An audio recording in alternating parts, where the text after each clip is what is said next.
Hey, everybody. Welcome to the latest edition of the Inside the Issues podcast. I'm Alex Cohen. And I'm Sara Sadhwani. You certainly are. And we have got a lot to talk about this week. Of course, this is our first time coming to you since Mayor Bass delivered her first ever State of the City address. That's right. And she's also done an address on the budget that we have got to take a look at this week. Yes, it's going to be a very interesting budget in no small part because of a big boost to hire more LAPD officers. And there are so many issues going on around the LAPD right now. So we'll dive into that.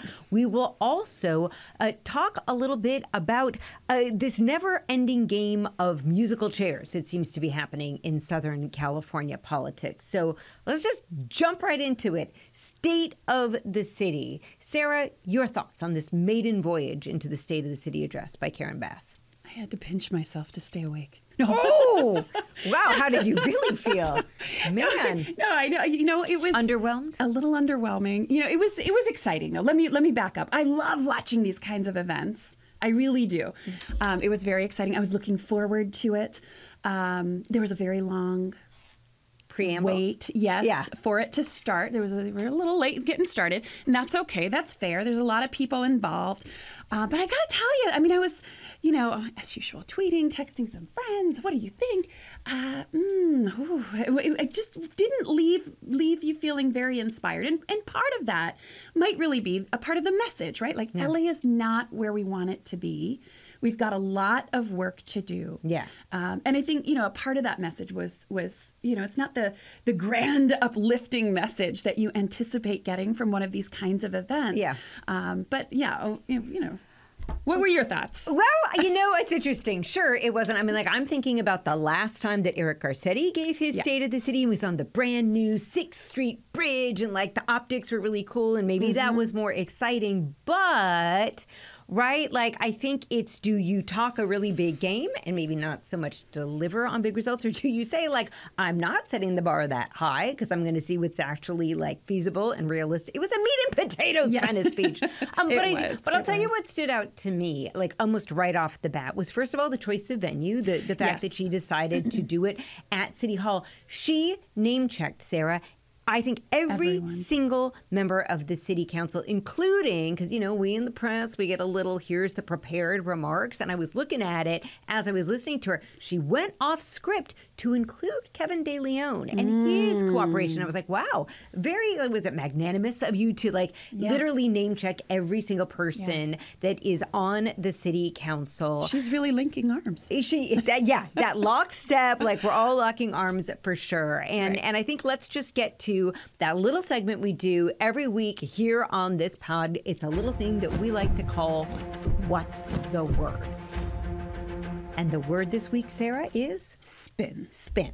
Right? So how are you going to spin all of this? As you mentioned, like, one of the things first, like, usually it's the state of the city is strong. And she's going to say the state of the city is not at all where it needs to be. But she talked a lot about this new LA. What does this new LA look like? Right. And this was her real tagline for the state of the city is New LA, New LA. She was tweeting. She had her comms team clearly in the background tweeting out every, you know, couple of moments something with the hashtag New LA, and really trying to build a brand around this new vision, right? And acknowledging we're not there yet. Yeah. It's going to be a long road to get there, to get folks off the streets, to get people feeling a little bit more safe and secure in Los Angeles, and building our way towards some better days ahead. Yeah, and I think that's like, so that's the spin. It's not that I'm spinning you some, like, amazing new bright and shiny city on the hill. I'm just kind of, like, trying to get us out of wasteland, like Mad Max territory, which I think for a lot of people right now actually might really resonate. So it was kind of a 1-2 punch. There was the State of the City address on Monday night. And then the very next day, she released her new budget, a very significant, but I believe it's about $13 billion. And she described it as an investment instead of spending, which I thought was just like, that was one of those things that really... It's a part of her new LA, right? Yeah. It's a part of that spin. Yeah. How do we get there? You get there through investment.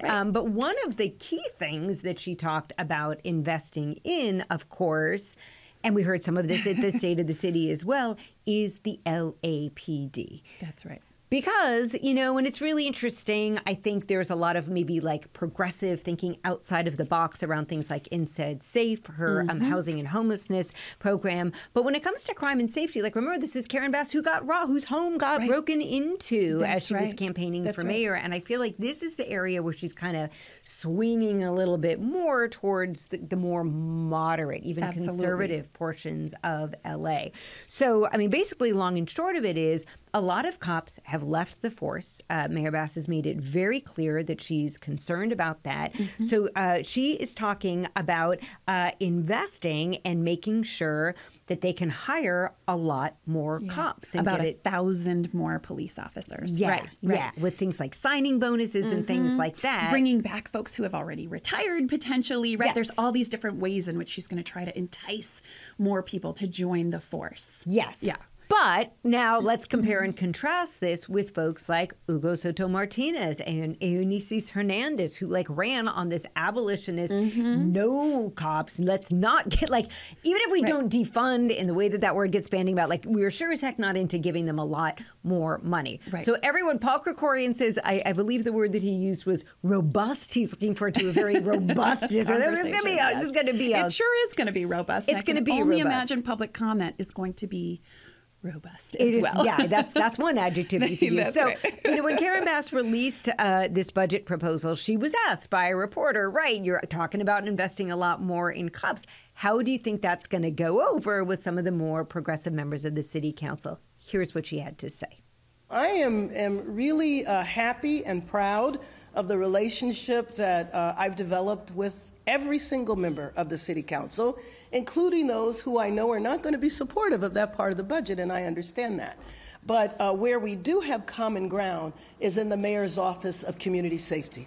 A lot of investment and understanding that crime can be prevented and reduced, and so I will focus on where we have unity. I don't expect for them to cheer about an increase in size, but the reality is that we have our numbers for law enforcement are way down, just like they are around the country.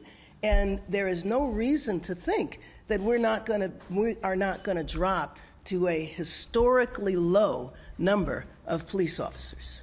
And Sarah, talk about some spin. I felt like this was mom spin. Yeah, right? I feel like it's mom. I could really get the Karen Bass as mom vibes, where it's like she's got, I don't know, however, it's not 15 kids at home. That's how many are on the council. But she's got a bunch of kids at home, and we're like, we've decided the family vacation is going to be in Washington, D.C. And I know the younger kids aren't going to like it because they wanted to go to Disneyland. But guess what? I'm the mom. I'm the parent. We're going to Washington, D.C. You're going to learn some stuff. Suck it up, Buttercup. And I think that speaks volumes about the political capital that Karen Bass actually has, right? If another leader were to come in and say those same kind of words, it could come off as very paternalistic. As very mansplaining. Oh, you cute little abolitionist candidate. Right. But I think Karen Bass has built that relationship, as she talked about, building that relationship with all of the council members. I really am not sure, how Unisys, how an Ugo, how they're going to respond to this kind of budget, because they have said, they've really staked their claim that they are not about additional funding for the LAPD. I think there's a yes and. I think so too. Because the other thing that she talked about, both in the State of the City and in the budget, is this Office of Community Safety, right? Which is going to supervise unarmed response and anti-violence programs. At the State of the City address, her call out to Eunice Hernandez was about Eunice recently brought in this delegation from Denver, Colorado. It's called the STAR Team, which stands for Support Team Assisted Response. And this is kind of, Eunice brought them in saying, hey, look, this has worked out so well in Denver. They've expanded it. We could do the same thing in LA. So what I'm picking up on is a Karen Bass who is saying, yes, I'm going to expand the LAPD. And I know that pisses you off, but it's going to be the LAPD focusing on the things that they should be focusing on. And when it comes to the responses to mental health calls and things like that, then Eunice and Ugo, we will go with your plan. And we'll do. So So is there a way that everybody could have their cake and eat it too? I mean, I think there's a lot of devils to be worked out. There in sure those details. are. There sure are. Maybe. But maybe. And I want to just note, right, that Unissy's brought in this group from Denver. And I want to really take a moment and appreciate that, right? Because I think oftentimes when we hear this terminology, defund the police, it's like, it's as if we want anarchy in the streets, right? Like there's no law and order at all, right? And I think this is really interesting because she's bringing a model of an alternative that can work with the police, presumably, an alternative model of policing. And I just want to give some credit where credit's due, right? Because we're not necessarily talking about completely defunding all police, but instead looking and building alternative ways to respond, because we recognize that there are problems with how we continue to police here in Los Angeles and, quite frankly, nationally as well. Yeah. So maybe the spin here is we can do it in all sorts of different ways. Of course, all of this is complicated by the fact, as once again, Karen Bass referred to in the State of the City, one of the reasons why she is speculating, and a lot of folks agree, that folks have been leaving the LAPD is they just don't feel like it's safe for them anymore. There's a lot of backlash from the public, which brings us to a story that has been brewing for a while and has been really heating up this week. Long story short, there was a local journalist here who basically used some of the law's public records requests and had been going back and forth for a long time with LAPD saying, I want to get, he did this in Santa Ana. He was able to get headshots of a bunch of police officers there so he could do some reporting on them. And he asked LAPD for the same thing. They went back and forth for a long time. And they finally, the LAPD said, okay, we're going to give you most of them, except we can't give you the undercover officers. We sure you'll understand why. So we're not going to give you about 100 of these folks. So they released a batch of 9,300. It was more than that. It was 9,310, I believe. Officer photos. It had ethnicity, rank, date of hire, the whole 9 yards. And it's then a lot of info. It was a lot of info, but right? These are also people that work for the public. Public servants, right? Now, this is where the debate gets super tricky. Yeah. So it gets published by a group called Stop LAPD Spying Coalition. Police officers freaked out, basically. And I think, you know, this is one of those, photo. Right? Like, we know how people feel about cops. This is very dangerous to me. Think about, like, Mexican cartels publishing it and, like, all sorts of things could happen. So now it's become, like, lawsuit a go-go, right? The city has filed a lawsuit against this journalist and the website for publishing this information. The police union has filed a lawsuit. I got to remember all these. Has filed a lawsuit against the city and LAPD for releasing them. I mean, the legal stuff is flying. Yeah, it sure is. We are a society that loves to sue. Yes. But really, I mean, tell me, on what grounds does the city get to sue? I mean, in all honesty, they released this information. It leaves you just kind of scratching your head. I can understand the security concerns, but you got a FOIA request. And you Freedom of Information Act, and you responded and gave out that information. So what recourse then do you have? Not a lot, according to local scholars, for yes. sure, right? And I think it's how you're spinning it. So the way that the city is spinning it is this is super dangerous, right? You are putting our officers at risk. So cease and desist. We gave you the stuff. We didn't think you were going to put it on a website. And then, you know, the police union is spinning it as this is just one more attack on us. And then the Stop LAPD Spying folks and Ben Camacho are saying, hey, these are, like you said, these are public servants. People deserve to know. How are we going to keep police accountable if we don't actually know who's a police? A really interesting sidebar here is, Sarah, is that in my mind, one of the key things has become spin over the word undercover. And like, because a lot of the headlines were like, who is all of these undercover cops? It was like, well, we don't really have 9,300 undercover cops. Are there? But then the question became, what if they were to become, what if they're not undercover now, but they were to become undercover later on? Like, they probably should have thought about that before releasing the data. They probably should have, right? And who knows? Like, I don't know what the legalities are there. Who knows? But let's see how this all plays out. It is a lot. But I think to have all of that hanging over the discussion that's going to happen about this new budget and whether or not, like, should we be investing more in LAPD, I just think it's going to add a whole lot of nuance. Absolutely. There's so many layers of nuance to policing, right? Because, the folks further on the left really want to see reform and change. And I hear it from my students as well all the time saying, look, this is an institution that is not working for us. At the same time, there are real needs, right? I mean, like, what do we just get rid of all police and have nothing? Like, when there's what happens when someone breaks into your house with domestic violence? Exactly, right. Like, there's no response. That can't be the case either, right? So there has to be some sort of middle road here. I think that's what Karen Bass is really trying to get to in her approach of this new Office of Community Safety. But I think certainly we will see. And it gets complicated with these lawsuits, with all of these scandals, with the robo-dog. That's going to come back, I think, in May as well. Yeah. So just one more side note here. You know, we've been focusing on the city of L.A. Really interesting to note that this week, L.A. County also unveiled their initial budget proposal. This is going to be many months in the making. But one headline that I just have to say, it literally, Sarah, made me sick to my stomach, that, already we know that the state of California is facing a budget deficit. Given what's going on in our country, there could be some really lean economic times ahead. And on top of all of this, L.A. County, because of some new changes to a statute of limitations around sexual abuse allegations, county could be facing up to $3 billion that the county taxpayer money will be having to pay out in response to claims of sexual abuse. And about 3,000 claims of not just children who were sexually abused while in foster care. It's really horrifying.